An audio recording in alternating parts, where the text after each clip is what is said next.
십자가에 매달려 피 흘리신 주님의 모습, 주님을 위해 아무것도 잘한 일 없이 바보처럼 그저 아프게만 해드린 노마병정 같은 나를 위한 주님의 사랑과 헌신 앞에 나의 입술로는 아무것도 말하지 못하고 그저 가슴에 담습니다. 주님 참 감사해요. 주님 참 사랑해요. 주님이 지신 십자가의 사랑과 부활의 소망으로 주님 안에서 일상의 작은 모든 것에 감사하고, 비록 세상에서 실패하고 초라해질지라도 연연하지 않은 채 내 자신을 사랑하고 일떠설 수 있기를 간구합니다. 이 시대의 좌절에서조차 거기에 머무르지 않고 더 큰 진보와 새날의 디딤돌임을 믿고 소망합니다. 주님, 샤론 성가대와 교회 가족들을 위해 기도합니다. 샤론 성가대 구성원이 적고 목소리가 비록 적을지라도 주님께 온전히 기쁨으로 연락되며 성도들에게는 은혜와 큰 울림과 감동으로 전달되길 기도합니다. 교회 가족 한 분 한 분을 기억하여 주시고 그들의 일상을 눈동자같이 지켜주시며 기도를 통해 교제함에 부족함과 게으름이 없도록 늘 저희를 깨우쳐 주시길 기도합니다. 이경재 목사님의 건강을 지켜주시고 외롭지 않게 하시며 그의 말씀이 저희 신앙의 건강한 양식이 되는데 부족함이 없도록 성령 충만으로 늘 은혜 주시길 기도합니다. 이 모든 것 십자가의 사랑과 헌신, 부활의 소망으로 우리와 동행하시는 예수 그리스도의 이름으로 감사하며 기도드립니다. 아멘. 성경 봉독하겠습니다. 그 이튿날에는 명절에 온 큰 무리가 예수께서 예루살렘으로 오신다는 것을 듣고 종려나무 가지를 가지고 맞으러 나가 외치되 호산나 찬송하리로다. 주의 이름으로 오시는 이 곧 이스라엘의 왕이시여 하더라. 예수는 한 어린 나귀를 보고 타시니 이는 기록된 바 시온 따라 두려워하지 말라.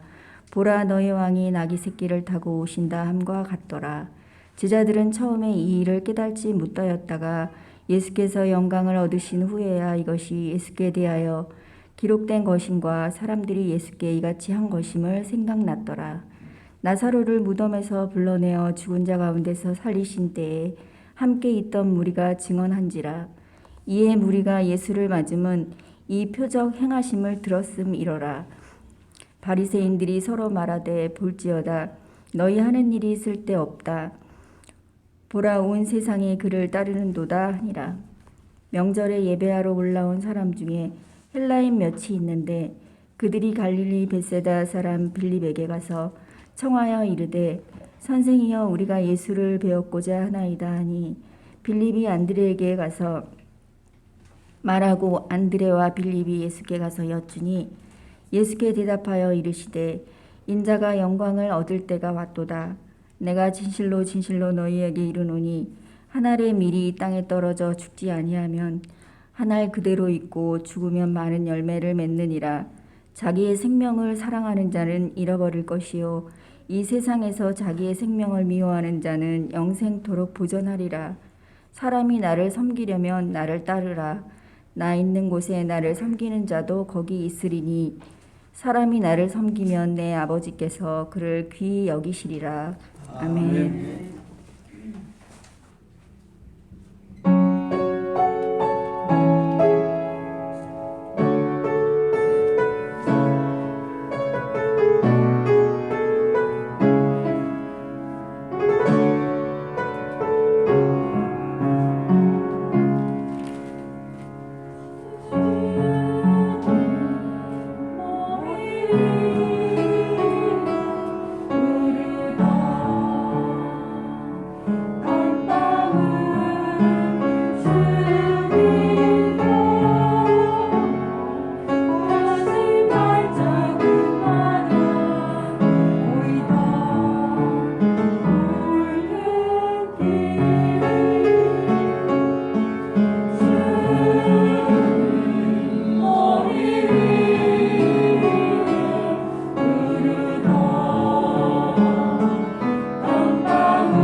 사순절 기간을 우리가 보내면서 오늘은 우리가 종려주일을 이제 맞이하게 되었습니다.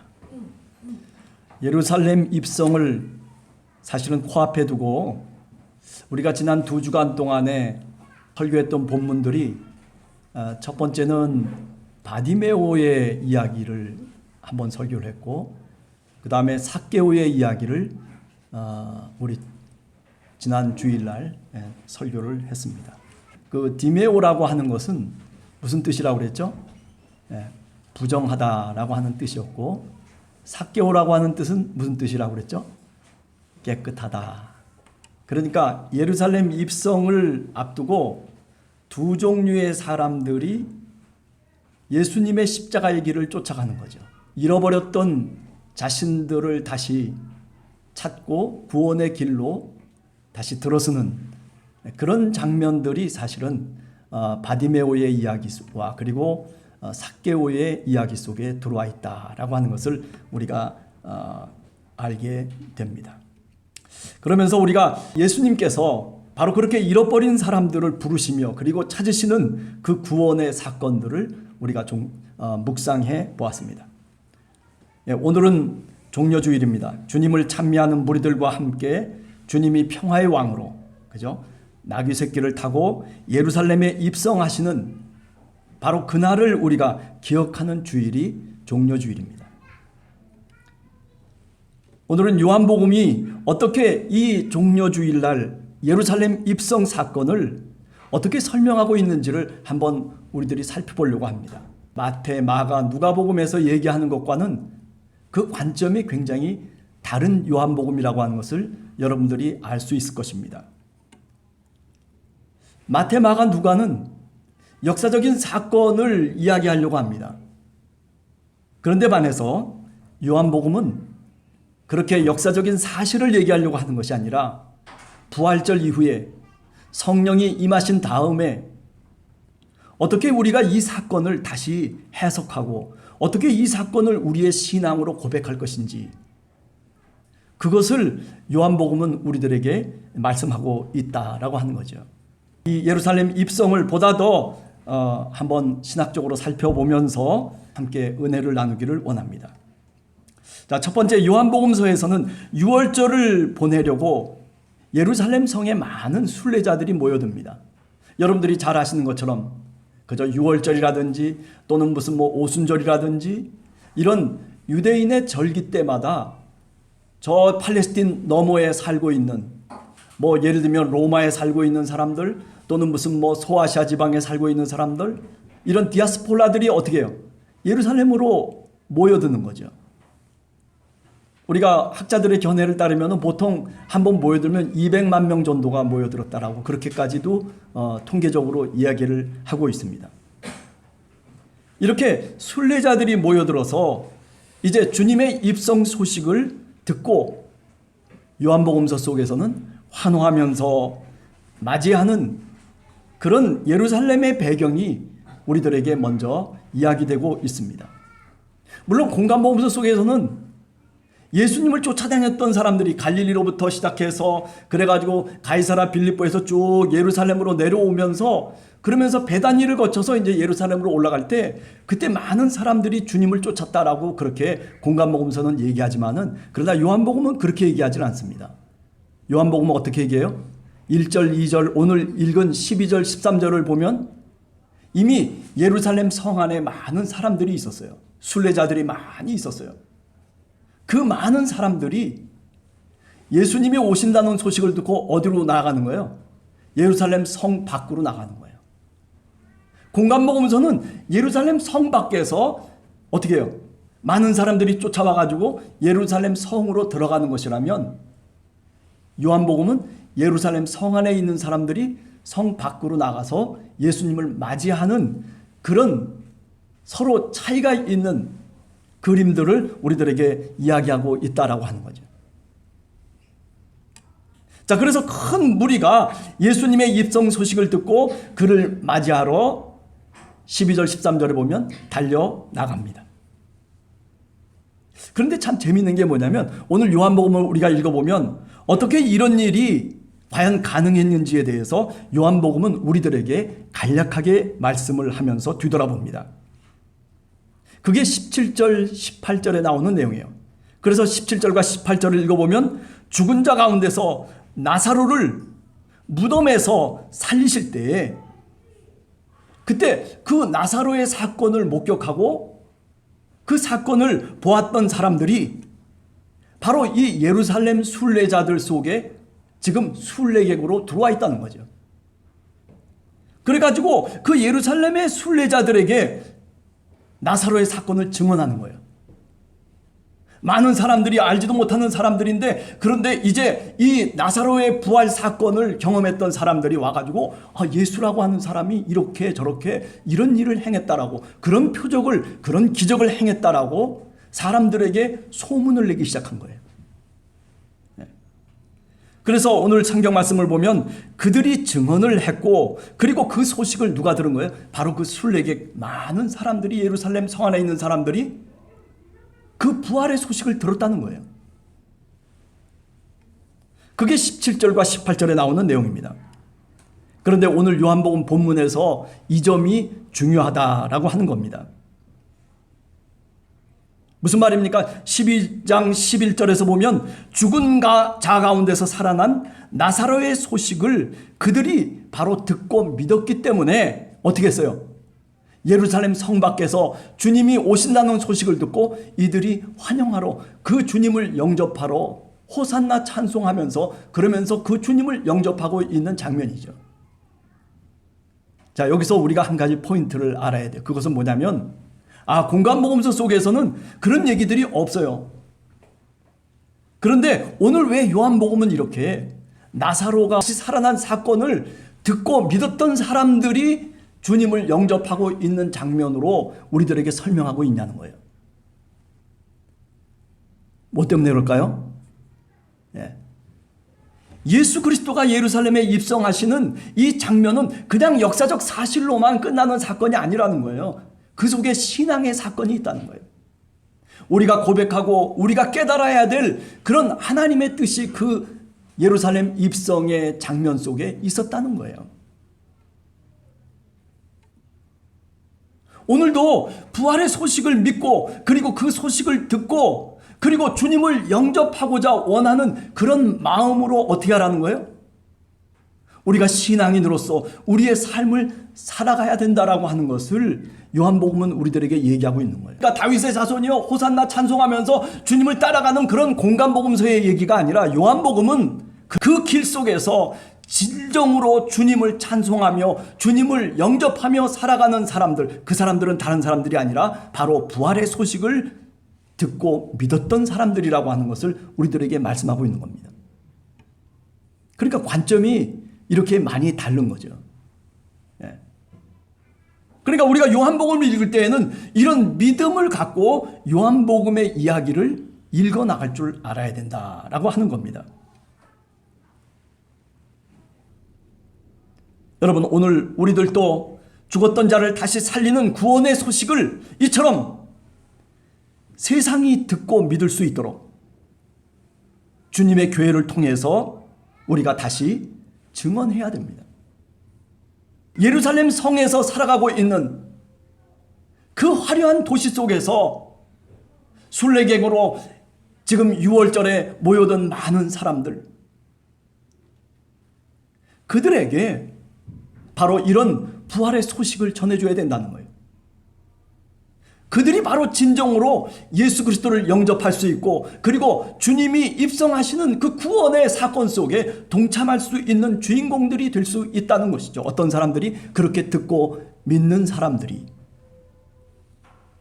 오늘 우리도 구원의 소식을 우리도 전하는 전도자로서 바로 사명의 길에 나서야 될 것을 요한복음은 우리들에게 말씀하고 있는 겁니다.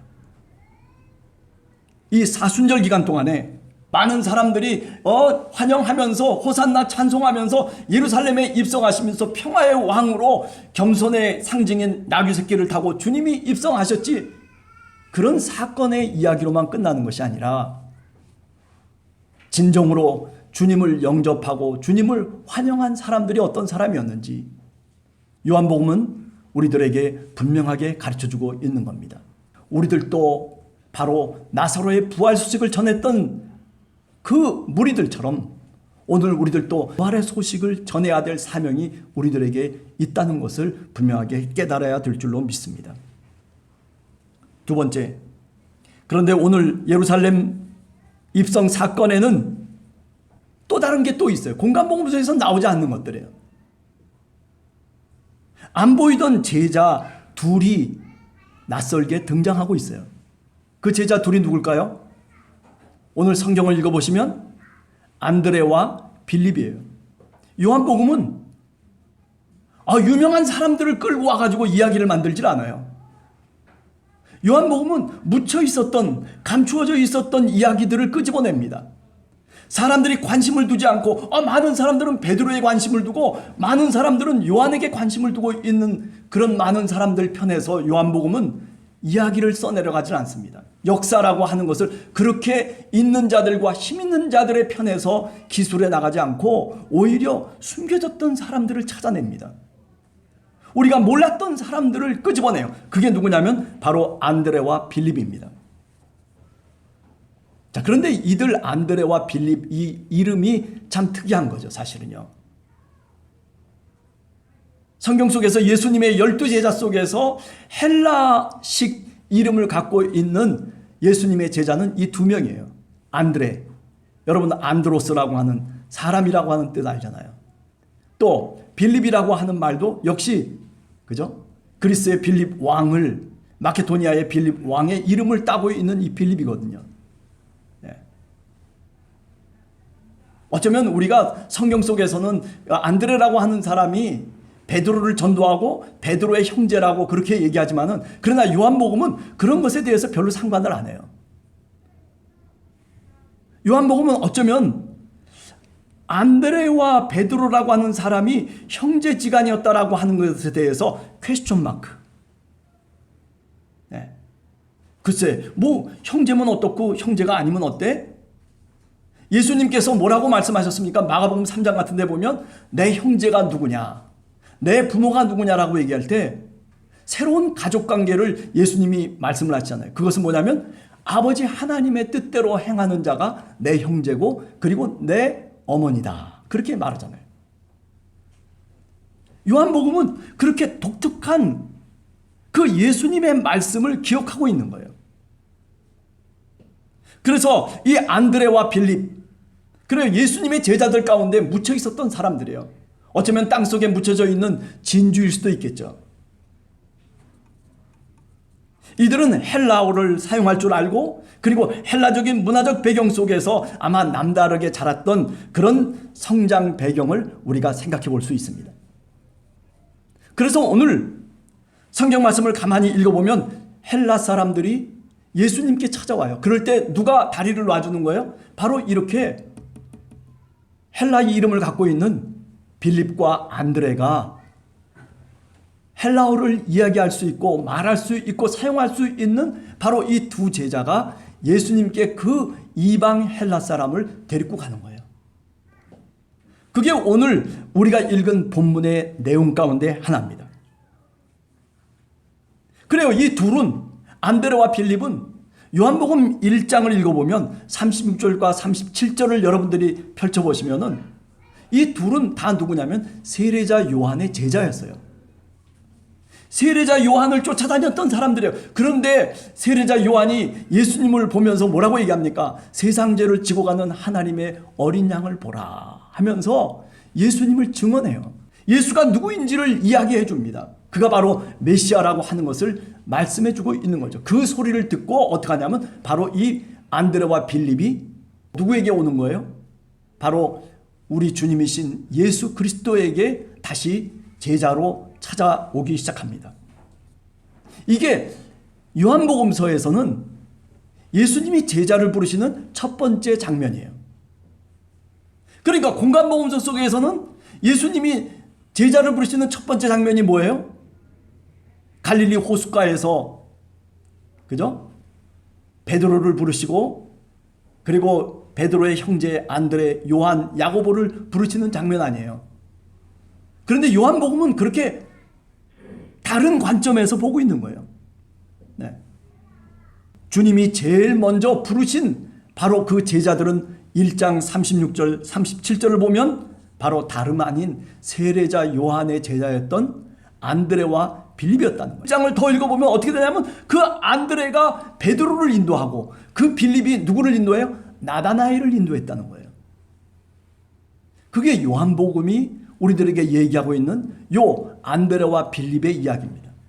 그러니까 전도자예요. 사실 어떻게 보면 디아스폴라로 저 이방 땅에서 살고 있었던 그런 헬라인들이 이제 예루살렘에 찾아오게 되고, 그리고 찾아와서 예수님의 소식을 듣고, 그리고 이 헬라 이방인들이 주님께 나오는 장면이죠. 그런데 좀 전에 말씀드린 것처럼 그냥 나온 것이 아니라 바로 헬라어를 얘기하고 소통할 수 있는 예수님의 제자 2명을 찾은 거예요. 그게 바로 안드레와 빌립이었다는 것이죠. 안드레는 자신의 형인 베드로를 주님께 인도한 자입니다. 빌립은 동네 친구인 나다나엘을 전도했던 자들입니다. 그리고 뭐라고 얘기합니까? 1장 41절과 45절에 보면 우리가 메시아를 만났다라고, 그리고 온 동네, 그리고 자신이 전도하는 바로 그 베드로와 나다나엘에게 얘기를 하죠. 증언을 해요. 바로 그 예루살렘 십자가의 길에서 낯설게 오늘 주님을 이들이 찾아온 것이에요. 저는 이 사건을 조금 더 마태복음과 연결해서 생각해 보려고요. 마태복음서 속에서도 마찬가지예요. 예수님이 탄생하셨을 때 그때 예수님을 찾아온 첫 번째 사람이 누구였어요? 동방박사들이에요. 이방인들이에요. 유대인들이 아니었어요. 유대인들은 예루살렘 성에서 소란만 피우고 메시아가 어디서 나느냐, 뭐 서로들 대제사장들과 그리고 율법학자들과 헤롯 왕이 모여가지고 그래가지고 서로들 논의하지만 어때요? 예수님이 탄생하신 베들레헴으로 가지 않습니다. 왜? 자신들의 예루살렘 성 안에서 사는 것이 즐거운 거예요. 뭐 서로 소란스럽게 떠들기도 하고 뭐 이게 옳으냐 저게 옳으냐 서로 얘기를 한다손 치더라도 그래도 발걸음을 옮겨놓지 않는 거예요. 말만 많은 세상이 바로 예루살렘 성이에요. 그런데 동방박사가 저 이방인이 가장 먼저 큰 별을 보고 찾아와서 아기 예수에게 예물을 드리는 장면이 바로 마태복음에서 나오는 장면이죠. 이방인이 주인공입니다. 자, 오늘도 헬라인들이 찾아온 거예요. 십자가를 앞에 두고 예루살렘 성에 입성해서 이제 고난의 길을 가고 있는데, 그런데 이 요한복음은 이 고난의 길 가운데서 이 고난의 목격자로서 그것을 고백하는 자로서 누구를 대두시키고 있냐면은 바로 이 이방 사람 헬라인을 대두시키고 있는 거예요. 주님의 십자가의 길에 유대인들만 참여한 것이 아니라 누가 참석한 거예요? 헬라인, 이방인, 그 당시에 온 세계 민족들이 같이 함께 그 길에서 동참했다라고 하는 것을 요한복음이 우리들에게 말하려고 하는 거예요. 다시 말하면 예수님이 예루살렘에 입성하셔서 십자가의 길로 가시는 이 출발점에서 이미 온 세상 속에 주님이 누구이신지, 주님이 세상을 구원할 그 구원자로서 지금 발걸음을 옮겨놓고 있다는 것을 요한복음은 우리들에게 말하려고 하는 거예요. 우리가 오늘 읽은 12장 23절을 보면 예수님께서 제자들에게 말씀합니다. 뭐라고 얘기합니까? 드디어 주님이 이 세상을 떠나서 아버지께로 돌아갈 바로 그 영광의 때가 가까이 왔다라고 말합니다. 내가 죽을 때가 가까이 왔다는 거죠. 어떤 현상을 보면서? 바로 헬라 사람, 이방 사람이 예수님을 찾아오는 그 장면을 보면서, 그러면서 예수님이 제자들에게 깨우쳐 주시는 겁니다. 이게 하나님의 뜻이야. 이게 바로 하나님이 나를 이끄시는 섭리야 라고 그렇게 주님이 제자들에게 말씀하고 있는 겁니다. 영광의 때가 왔다 라고 말씀을 하고 계십니다. 더 나가서 24절에 보면 뭐라고 얘기합니까? 하늘의 밀로써 주님이 땅에 떨어져야 마지막에는 이방인들을 포함해서 수많은 구원받은 하나님의 백성들이 열매로 맺을 것이라고 그렇게 주님께서 제자들에게 말씀하고 계십니다. 내가 죽을 거라는 거죠. 어떻게? 하늘의 밀알로 죽을 거라는 거예요. 바로 그런 종말론적인 징표가 지금 이 헬라 사람이 예수님에게 다가오는 그 모습을 보면서 우리 주님께서 해석하고 계시는 거예요. 이게 바로 아버지가 나에게 보여주시는 종말의 징표라는 거죠. 그렇습니다. 부활절 이후에 오순절 날 비로소 저 디아스폴라로, 저 이방 세계로 주님의 복음이 퍼져나간 것이 아니에요. 요한복음의 관점에서 보면 이미 예루살렘 입성할 때부터 이미 그런 계획을 주님께서 갖고 계시고 하나님의 섭리가 그와 같았다라고 말씀하고 있는 겁니다. 유대의 지평이라고 하는 선교적 지평을 넘어서서 종말론적인 이방 선교의 지평을 지금 하나님께서 이제 새롭게 하시고 있다라고 하는 것을 요한복음은 우리들에게 말씀하고 있는 거예요. 그러니까 사도행전에 보면 우리가 1장 18절에 뭐라고 얘기합니까? 성령이 너에게 임하시면 너희가 권능을 받고 예루살렘과 온 유대와 사마리아와 땅끝까지 이르러 내 증인이 되리라. 그렇게 사도행전 1장에서는 얘기하고 있지만은, 그러나 요한복음은 그렇게 얘기하는 게 아니에요. 요한복음은 이것을 더 앞당기는 거예요. 예수님이 예루살렘에 입성하는 이때부터 그 놀라운 사건이 이루어지고 있다는 거예요. 여러분, 우리들도 이렇게 뭔가 내가 살아가는 삶 속에서 어떤 사건을 해석할 줄 알아야 돼요. 신앙으로 다시 바라볼 줄 알아야 돼요. 오늘 요한복음은 사도행전의 이야기도 알고 모든 거 다 알고 있어요. 그럼에도 불구하고 내가 내 스스로 내 신앙 속에서 예수님의 사건을 뒤돌아보면서 기억하면서 다시 새롭게 내가 해석하는 거예요. 주님의 복음이 전파되기 시작하고 주님의 복음이 저 이방 세계 속에 온 세상에 전파되기 시작한 것은 오순절날의 이야기가 아니라는 거죠. 언제? 주님이 십자가의 길을 걷기 시작하는 예루살렘 입성의 길부터 그 문이 열려지기 시작했다는 거예요. 네.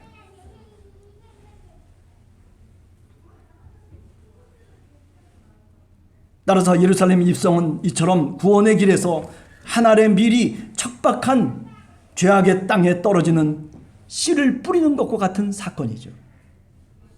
예수님이 비유로 씨 뿌리는 겨자씨 비유를 하지 않습니까? 길가에도 뿌리고 돌짝밭에도 뿌리고 가시떨기에도 뿌리고 좋은 땅에도 뿌려지는 거예요.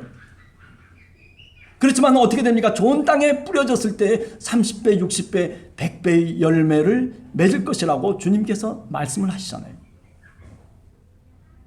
오늘 이 이야기는 씨를 뿌리고 있는 그 사건을 오늘 우리들에게 말씀하고 있는 겁니다. 이 사람들이 나아가서 어떻게 했습니까? 바로 주님을 복음을 전하고 이 사람들이 바로 예수 그리스도의 십자가의 증인으로서 로마와 그리고 저 그리스 지역까지 달려나가서 복음의 증언자들이 되는 것이죠. 예수님은 이 예루살렘 입성을 통해서 세상의 모든 사람들이 구원을 얻을 수 있도록 썩은 밀알이 되는 하나의 겨자씨가 되는 그것을 오늘 성경은 요한복음은 영광의 씨앗이라고 말씀하고 있는 겁니다. 영광의 씨가 되는 길로 이제 주님께서 들어가시는 그 사건이 바로 뭐냐면 예루살렘 입성 사건의 의미인 것이죠. 자, 이제 결론적으로 얘기합니다. 요한복음이 우리들에게 얘기하려고 하는 것은 무엇일까? 그렇다면 저는 한 두세 가지 정도를 생각합니다. 첫 번째로는 우리 모두 성령의 능력을 받아서 주님이 걸어가셨던 그 골고다 언덕을 넘어서서 부활의 무덤까지 우리가 주님의 증인으로 살아가야 된다는 거예요.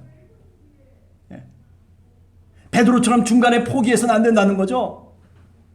예수님의 제자들처럼 가면서 다 뿔뿔이 흩어져서 결국 자신의 길로 다시 도달하고 버리는 그런 신앙의 후퇴를 반복해서는 안 된다는 겁니다. 그렇기 때문에 성령의 능력으로 주님이 걸어가신 바로 그 골고다의 언덕, 그 십자가 너머까지, 부활의 무덤까지 우리가 증인으로서 살아갈 것을 우리들에게 말씀하고 있는 겁니다. 사람이 많이 있다고 해서, 많은 사람들이 들끓는다고 해서 그것이 바로 구원이 이루어지는 장소라고 그렇게 착각해서는 안 된다는 것입니다. 종려나무 가지를 흔들고, 여기가 성공의 길이고 여기가 승리의 환호성을 터뜨리면서 있는 바로 그 장소, 그러나 그곳이 구원의 완성을 이루는 것이 아니라고 오늘 우리들에게 요한복음은 이야기하고 있습니다. 하나님의 구원은 그렇게 찾아오는 것이 아닙니다. 오늘 본문에 등장하는 바로 빌립과 안드레처럼, 그렇습니다. 빌립과 안드레처럼 바로 이곳저곳에 주님의 이름을 낯설게 듣기도 하고, 그리고 구원의 길을 아직도 못 찾아서 헤매고 있는 자들을 찾아내는 겁니다. 그래서 복음을 증언하며 예수 그리스도가 우리의 주님인 것을 우리가 전해야 될 사명이 누구에게 있는 거예요? 바로 오늘 주님의 소식을 접하는 바로 우리들에게 있는 것이죠. 그래요. 아직도 구원을 받지 못해서 찾아 헤매는 자들이 우리 주위에 얼마나 많은지 모릅니다. 그런 사람들을 만날 때마다, 그런 사람들을 대할 때마다 우리가 예수 그리스도가 세상의 구원자입니다, 오늘 또 우리가 죽은 자들 가운데서 다시 살아나신 예수 그리스도의 부활의 소식을 사실은 전해야 될 책임이 우리들에게 있는 겁니다. 이게 오늘 예루살렘 입성 사건의 의미인 것이죠. 부활을 넘어서서 성령의 충만과 함께 예루살렘의 입성을 요한복음은 다시 뒤돌아보고 있는 겁니다. 그 옛날 일어섰던, 예수님을 통해서 일어났던 그 예루살렘 입성을 다시 뒤돌아보면서, 그러면서 우리들의 각오를 다시 새롭게 하는 거예요. 그래, 우리가 정말 주님의 뒤를 쫓아가야지. 그래, 그 옛날 주님께서 저렇게 행하셨던 그 일이야말로 우리가 행해야 될 우리의 사명을 가르쳐주는 바로 그 사건이라고 고백하고 있는 것이죠. 사도 바울이 로마서 10장 14절 15절에서 마지막으로 얘기하고 있습니다. 뭐라고 얘기합니까? 그런즉 믿지 아니하는 이를 어찌 부르리요? 듣지 못한 이를 어찌 믿으리요? 전파하는 자가 없이 어찌 들으리요? 보내심을 받지 아니하였으면 어찌 전파하리요? 그렇습니다. 오늘 종려주일에 우리 모두는 사도 바울의 이런 전도의 마음, 전도의 사명, 그 사도 바울의 마음을 갖고 저 예루살렘의 구원의 소식을 전파한 바로 그 사람들처럼 주님의 사명자로 우리 함께하는 교회 성도들이 거듭날 수 있게 되기를 간절히 주님의 이름으로 축원합니다. 같이 기도하겠습니다.